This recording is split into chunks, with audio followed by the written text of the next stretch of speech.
Assalamualaikum warahmatullahi wabarakatuh. Salam Om Swastiastu, Namo Buddhaya, Salam Kebajikan. Hai, perkenalkan nama saya Dwi Intan Purnama dari kelas 3D Fakultas Hukum Universitas Bangka Belitung dengan NIM 40124111206 dengan didampingi dosen pengampu mata kuliah Hukum Diplomatik dan Konsuler, yaitu Bapak Sintong Aryon Hutapea, SHMH. Di sini saya akan menjelaskan materi tentang prinsip-prinsip hukum yang terdapat dalam hukum diplomatik. Sebelum kita masuk ke materi prinsip-prinsip, mari kita pahami dulu apa itu pengertian hukum diplomatik. Hukum diplomatik adalah sekumpulan peraturan internasional yang mengatur hubungan antar negara melalui perwakilan diplomatik.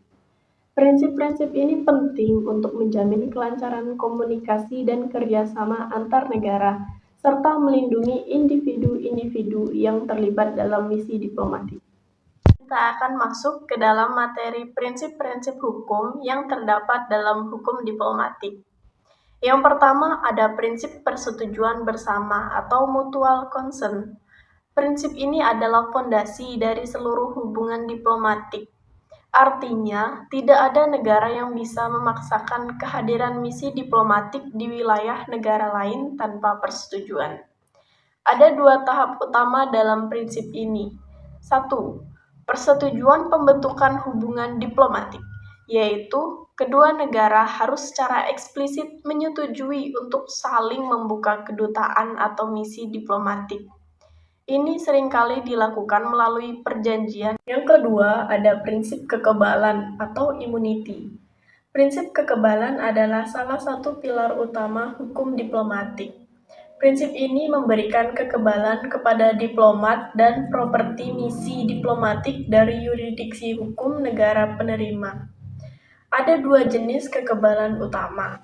Yang pertama ada kekebalan dari yurisdiksi pidana atau immunity from criminal jurisdiction, yaitu diplomat tidak dapat ditangkap, ditahan, atau diadili di pengadilan negara penerima atas kejahatan yang mereka lakukan.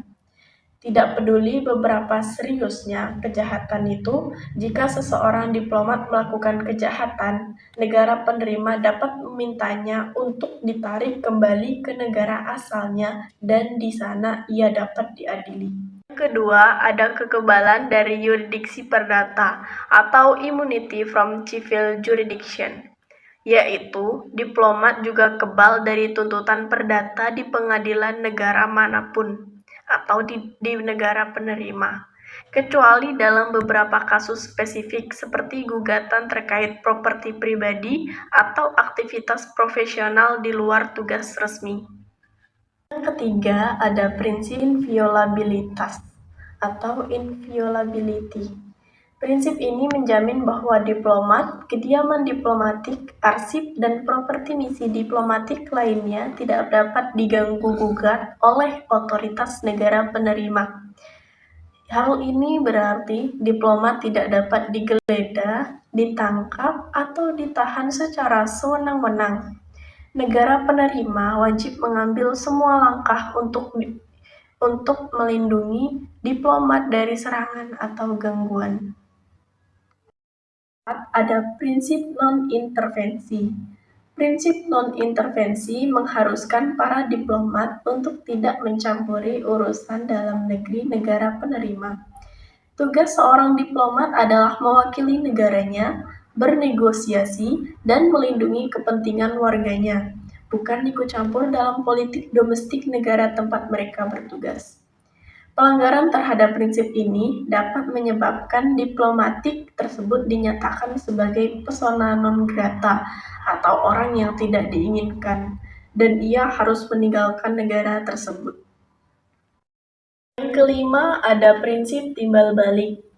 Prinsip timbal balik adalah pilar yang sangat pragmatis dalam hubungan internasional. Ini beroperasi atas dasar apa yang Anda berikan akan saya berikan juga. Jika suatu negara memberikan hak istimewa dan kekebalan tertentu kepada diplomat dari negara lain, ia berharap diplomatnya di negara lain tersebut akan menerima perlakuan yang sama. Prinsip ini menciptakan keseimbangan yang saling ketergantungan yang mendorong kepatuhan terhadap hukum diplomatik. Keenam, ada prinsip fungsional atau functional necessity. Prinsip fungsional memberikan dasar filosofis bagi kekebalan diplomatik. Kekebalan ini bukan hak istimewa pribadi, melainkan instrumen yang diperlukan agar diplomat dapat menjalankan tugasnya dengan efektif. Jika seseorang diplomat harus selalu khawatir tentang kemungkinan ditangkap atau diadili di negara penerima, ia tidak akan dapat berkomunikasi secara bebas atau mewakili negaranya dengan benar. Oleh karena itu, kekebalan ini dianggap sebagai kebutuhan fungsional untuk keberhasilan misi diplomatik. Prinsip ini dirangkum dan diatur dalam Konvensi Wina tentang Hubungan Diplomatik tahun 1961 yang menjadi dasar hukum internasional modern untuk semua misi diplomatik di seluruh dunia. Konvensi ini tidak hanya mengatur kekebalan dan hak istimewa, tetapi juga fungsi dan kewajiban diplomat serta misi diplomatik. Mungkin sampai di sini materi yang dapat saya sampaikan.